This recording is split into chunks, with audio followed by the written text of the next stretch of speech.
would be taking a gender studies course in the school that he was attending.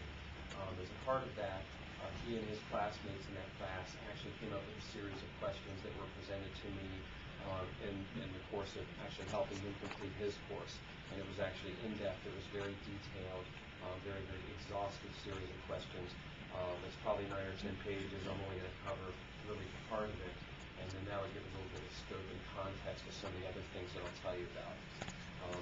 I think probably the most impactful way to carry this off would be to, let's see here, okay. The last question that I was presented with were, what are the obstacles have you faced because of your transition?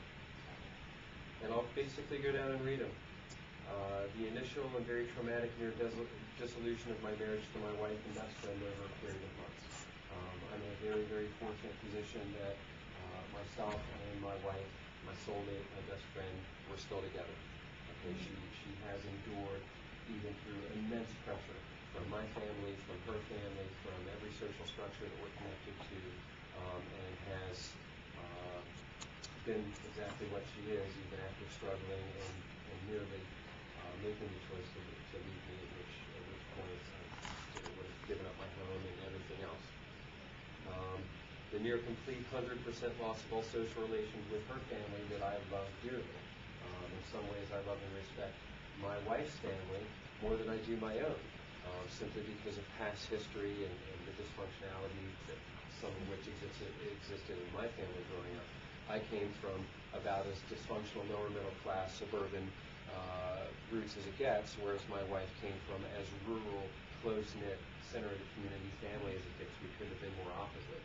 So the politics and the pressure there, not only to mention the fact that my wife works for my family, talk about a mess of politics. My family is totally rejecting me, putting pressure on my wife to leave me. At the same time, her family is doing the same thing, and we're both caught in the middle of a huge battleground.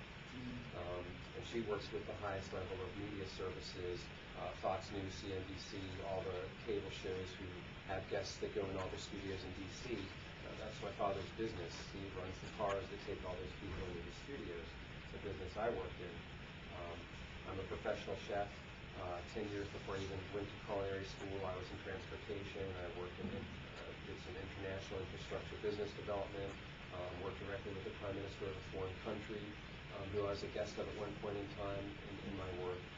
So I'm a fairly well-educated, articulate, very real and down-to-earth person that's seen a lot of culture. I've met a lot of people. I've been very, very blessed in my life to have a very, very broad experience of other people in the world. And like Jennifer, myself growing up was very, very different. 4, 5 years old, I knew with a searing adult clarity of anger, just anguish there. I don't know how to describe this. This is a feeling, a sensation that even to this day I remember to the clearest detail. It's joyful, it's revelational, it's anguished, it's frightening, it is overwhelming to every cell of my being that at age 4 I knew as a girl, and that had to be expressed.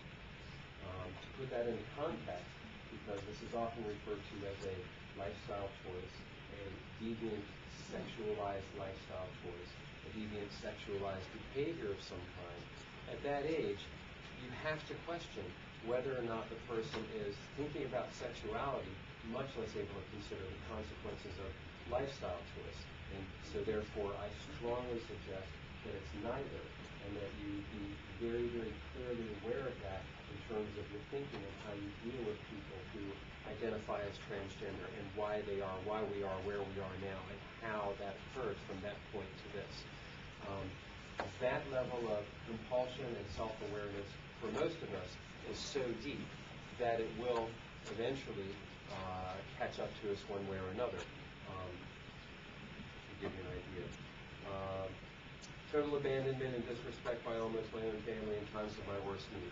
I had a back surgery a few years ago, which is one of the kind of the watershed moments that had a lot of internal pressure